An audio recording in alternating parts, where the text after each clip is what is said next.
going to be there. Yeah. Okay. I was wondering where Paul was going to sit since this is my seat here. I tell you though, this van gets shit done. So yeah. So what else do you do, Drew? It looks like you do some kind of carpentry or something. Whatever it takes, man. Get that next meal. How often do you have someone sit in this chair back here, Drew? Oh, you are the first one. Yeah, you're the first. So how often do y'all rehearse? Not every other new moon. Steven and I usually get together, you know, at least every other week or something. Try to, yeah. At least get out and play.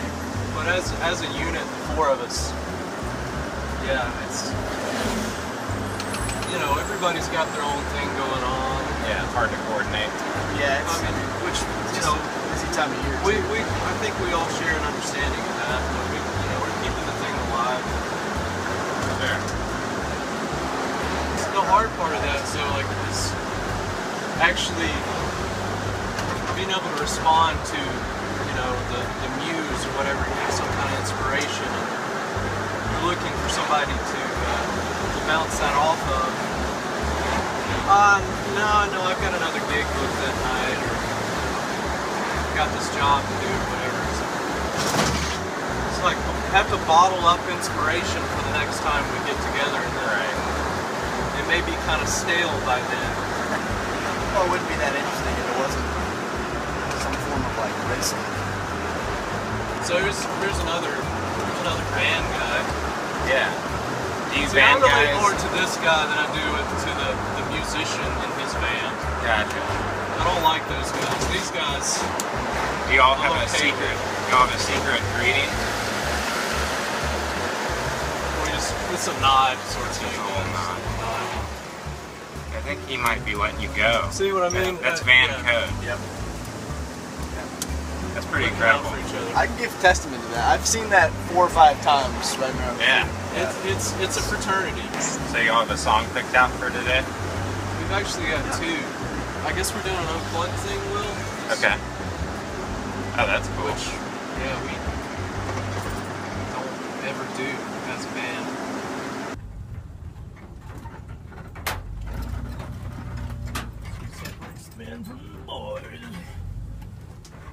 We'll wait for Delta Airlines to pass. It may not be the last time.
street.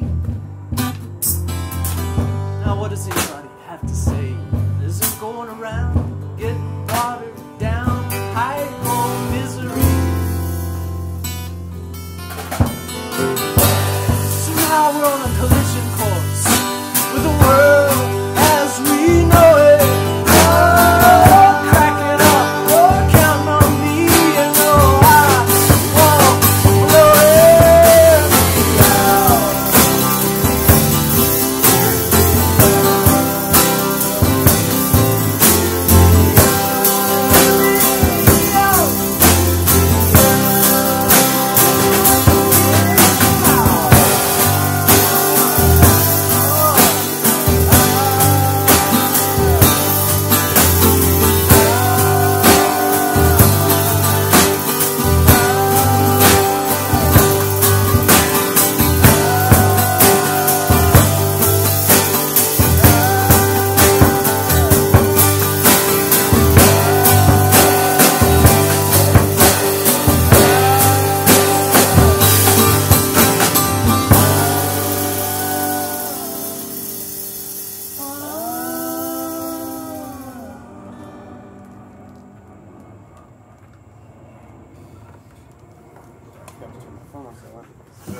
Whatever. Now, I want to tell you, as a band, Dear Mr. Peasant is endorsing Donald J. Trump for president. So why are y'all called Dear Mr. Peasant? Who came up with the band name? That's a great question because I don't remember. Was it you? I think it was you. True, yeah. Well, I was kind of We I was combined kind of pushed like, to that. Well, I don't know. I think it was you who actually brought up the word peasant. We played might have around been, with yeah. Well, I had this sort of idea for like a movie. I just was kind of writing something down about like this kind of post-apocalyptic, like everybody was writing, movie where this guy was like this kind of like dude that they called peasant. I don't know why. It just came to me, that name, for some reason. So that was the start of it for me. Was this guy sort of like living alone and like fighting off dudes with like just nothing but like a long-range shotgun, you know, and like his wits, you know. So and then it became this other thing. Like we kept getting new names every time. We were playing Red Light Cafe a lot. And Oh yeah, when I first met y'all, y'all had a new name every time y'all played. Dave it was would just always, the two of them. Yeah. And Candy for Orphans. Yeah. was that really fun? Yep. What was it? The something like there was a reference to like a Colonel Bruce, like rescue unit or something, hamster rescue unit, something like that. And what's the process? Do y'all ever write collaboratively, or is it more like someone brings in a song and you flesh it out? Kind of That's thing? typically how we have collaborated on a couple songs. My first two on the album, I was having trouble finishing on my own, so I brought in a professional here. I hadn't written a lot of songs with lyrics in years. I've been doing instrumental stuff for a long time, so I had Drew kind of help me finish those up.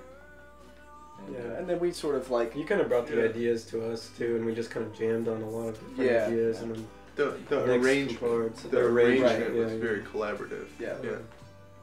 Yeah. And just the way I think like the record sounds and everything too, just in terms of like the recorded material that we have. Mm-hmm. Like Damon was a big part of that too. Damon Moon, just I don't know, kind of firming up the sound, getting everything together, but Really just us showing up, very live, doing what we do. very live.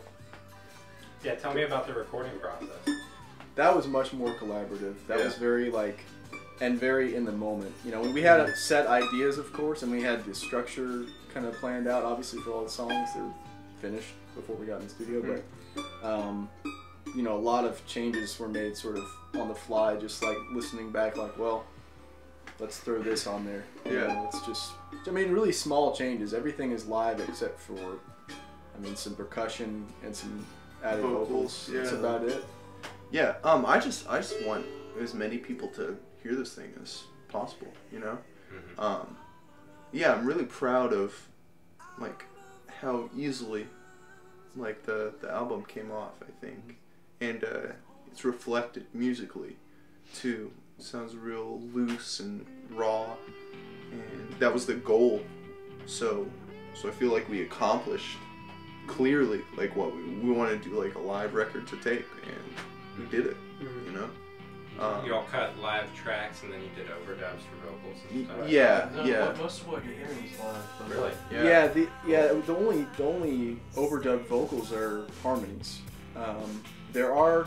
I think I had to retake the vocals on one of the songs because I was sick. Yeah. For second, or no, it was Quit making excuses, man. yeah, you know, it's terrible. So I actually prefer your voice when you're sick.